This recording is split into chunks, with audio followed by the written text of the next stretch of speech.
وقوع کربلا شیعہ اسلام میں ایک اہم تاریخی اور مذہبی اہمیت کا واقعہ ہے۔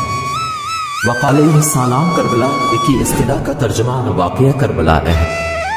اس سے مراد کربلا کی جنگ ہے جو موجودہ عراق میں 680 عیسوی ہجری 61 میں ہوئی تھی۔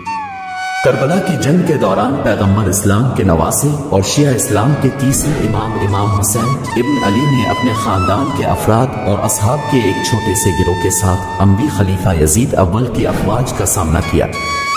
اسلامی کمیونٹی کی صحیح قیادت پر تنازع کے نتیجے میں امام حسین اور ان کے پیروکار، جن کی کل تعداد 72 تھی، ان کی تعداد بہت زیادہ تھی اور یزید کی فوجوں نے گھیر لیا تھا۔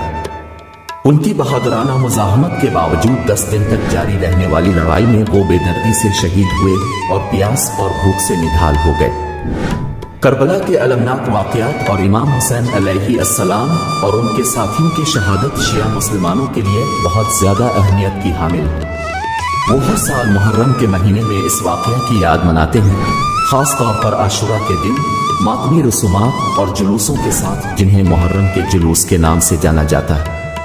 یہ عبادات امام حسین اور ان کے پیروکاروں کی قربانیوں کی یاد دہانی کے طور پر کام کرتی ہیں، انصاف جیسے اصولوں پر زور دیتی ہیں، ظلم کے خلاف کھڑا ہونا اور مصیبت کے وقت بھی اپنی سالمیت کو برقرار رکھنے کی اہمیت۔ کربلا کی یاد نے دنیا بھر میں شیعہ برادریوں کے مذہبی اور ثقافتی تشخص کی تشکیل میں بھی اہم کردار ادا کیا ہے۔